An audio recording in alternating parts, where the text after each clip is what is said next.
Okay, I think after this one, I got one more, so I'll be done. I'm getting closer. I'm getting caught up a little bit because, I'm trying to get them done. The ones that I have done already, get them out. This phone is acting crazy. Come on, stop doing this foolishness. Okay, I'm trying to get it where it's looking at me. Okay, there we go. Hopefully it'll stay and won't fall. But anyway, okay, let me get into this one now. This one is intimacy with God because we see God, but do we really see God? So I'm gonna go into is it Psalms? It's Psalms 19, 1 through 14. The last one was 18. Yeah, this one is 19, 1 through 14. So the heavens declare the glory of God, and the sky above proclaims his handiwork. Day to day pours out speech, and night to night reveals knowledge. There is no speech, nor are there words whose voice is not heard. Their voice goes out through all the earth, and their words to the end of the world. In them he has set a tent for the sun, which comes out like a bridegroom leaving his chamber. And like a strong man runs its course with joy, its rising is from the end of the heavens, and its circuit to the end of them. And there is nothing hidden from his heat. The law of the Lord is perfect, reviving the soul. The testimony of the Lord is sure, making wise the simple. The precepts, the precepts of the Lord are right, rejoicing the heart. The commandment of the Lord is pure, enlightening the eyes. The fear of the Lord is clean, enduring forever. The rules of the Lord are true and righteous altogether. More to be desired are they than gold, even much fine gold, sweeter also than honey and drippings of the honeycomb. I think I did this one. Oh, okay. Moreover, by them is your sweet servant. Okay. I'm going to stop there because it goes all the way down to 14, but I believe a couple few ago, I read that one. Well, I read from a certain portion of it. Anyway, we're going to talk about intimacy and actually seeing and hearing from God because we need encounters. We need encounters for several reasons: to know that it is God, to know that we have that intimacy, to know that we hear, see, and know that it is Him for ourselves, because there's nothing like having an actual relationship with God for yourself. And there's ways that He will do it. You can pray to Him about something and then He'll reveal it in other ways, confirmation by other people who do not know you. See, you got to pay attention to these things because God is speaking to us as long as we're seeking, knocking to find and get answers. As He said, if you seek and knock, He shall answer, and He will open up the doors for you. So, but we got to be looking.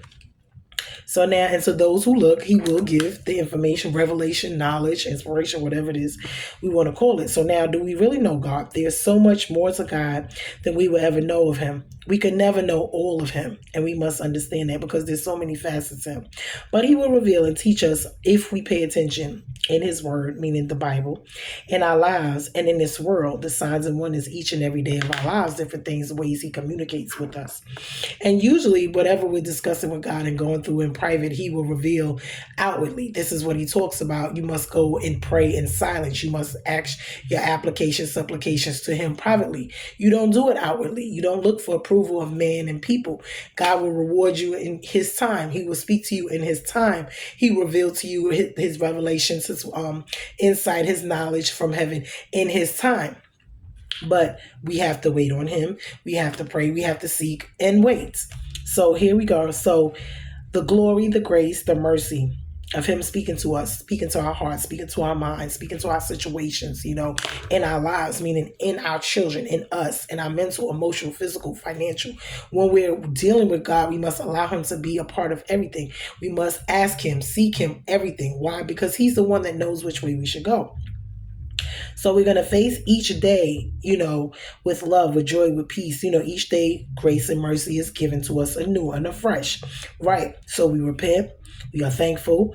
We're seeking. We're having peace and joy in our life each and every day, so that the glory and the grace, you see what I'm saying, one day at a time, work out our salvation each and every day with fear and trembling.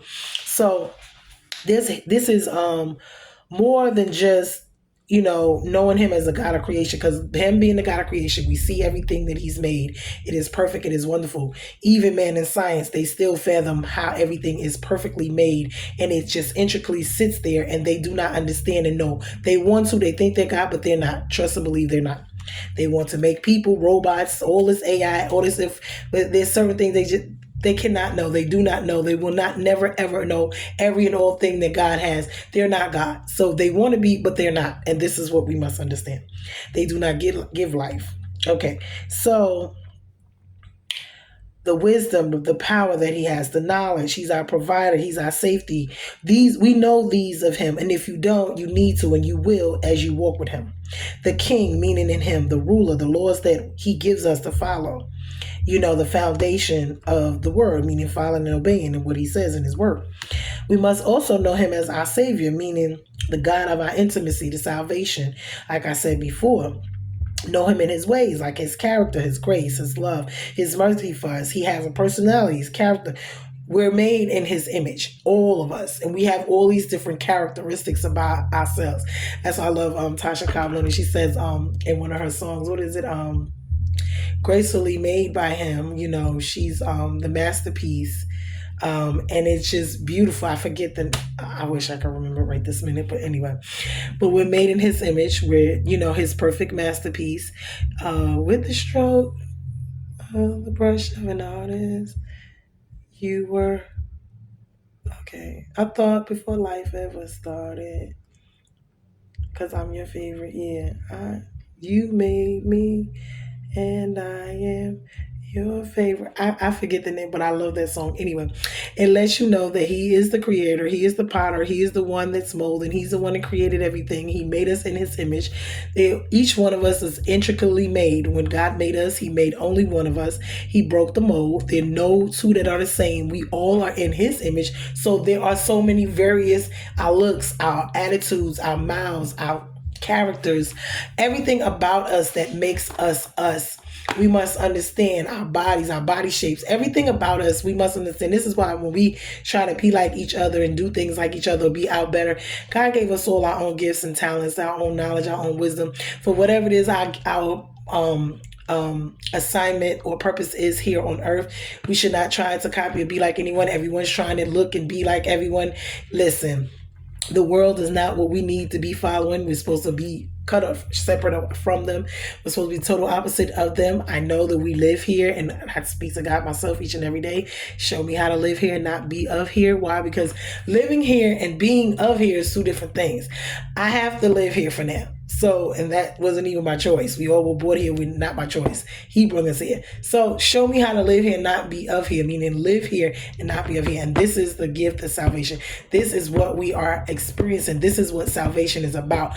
Being like Christ, being like here in the world, but not of the world, meaning not acting and doing what the world does. We can see it, we can know it, but we don't have to be of it. So when we think about the intimacy of God, it is totally opposite and different from the world. And this is the character, the morals, of God, the intimacy. Like when you know a person, you speak to them, you get to exchange conversation to get to know them, their personality, who they are, their character, that makes them their own unique selves. So when we think about God, this is what we're thinking about. God is funny. He has a way. We're funny. We do, and when you think about each and every one of us, we have these crazy things about us that we just make us, different, unique. But don't change them. You are who you are. Be happy and satisfied with the way God made you. God intended you to be the way you are. Now, unless it's something that he wants you to change and he sees some stuff in you that he wants to get out, then that's when you work on that. But other than that, be yourselves. I love you guys. Get intimate with God. Get to know him. Get to know him for him, not for what he can do for you. He's funny. He's hilarious. He's a lot of things. He's cool, especially Jesus. Jesus is cool to hang out with. He's cool. He's not like other people. He's not like human beings, because, when we mess up, they laugh at us. No, they don't. God doesn't laugh at you when you mess up.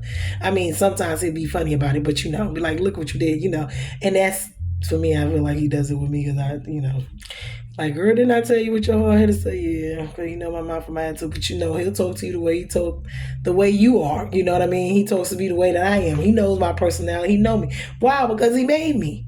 So when I speak to him like I speak to people. Like, Lord was, now everyone's relationship is different. They're going to do their own thing. But as long as you have one and y'all know what y'all need to know with each other and y'all cool like that, and y'all roll like that, then that's it. You ain't got to worry about nobody else. But anyway, I'm really hoping that this bless somebody. You beautiful, blessed souls. Because it's something, I tell you, intimacy with him is just going to be crazy. It's like, it could be me and you, and it's like you want to be bothered with other people, but then it's after like all of the stuff that you go through with other people, it's like, nah, I'm good, never mind, because I ain't got to go through, like, the betrayals, the lying is, I just be like, Lord, just let me just see and know, what's going on. Just, keep me, and he does, free and away from those who do want to do little shiesty, crazy stuff. Oh, and he does. He tell me like, yeah, you watch out for this because this, do that because of that. And when you have that relationship with him, he will let you know. Because you'll get a feeling, you get something in your ear, tell me something ain't right in your stomach. This be him talking, but we don't like to listen to that. And when we think about it, when we do not listen, disaster. Because there's always one for destruction. And he always give it to us, which is the judgment. But disobedience, we get it. Well, we get it. But obedience is better than sacrifice, right? Because being obedient, doing the right thing is better than get your butt toe up in the process of you doing stuff you weren't supposed to do that he told you not to do, just like a child. It just is what it is. You know how you tell your kids not to do something, and then they do it anyway, and then, yeah, you gotta chastise them. It just is what it is. They may not like it, but it just, or you let them deal with the consequences of their actions. Hey, that's what you wanted, you did it, and hey, that's what you got. Now, did you learn? Okay, now come on back. We're gonna sit down, have a conversation, figure out how to fix this thing and make it right. Yeah, and then you go on from there. But I hope you learn your lesson and don't do it again. Anyway, bruised and not broken. Be blessed, y'all. Love y'all. I'm hoping this making some sense, because I be researching and looking to try to, like, Lord, what is you saying to me? I hope I'm doing it some justice, because the Bible is it can be complicated at times. It really, really can, but you got to really, as well, like, let me know what this saying. Research, look up some things in the dictionary online, Google this, that, and the third. But anyway, love you guys. Be blessed. And I hope you enjoyed it.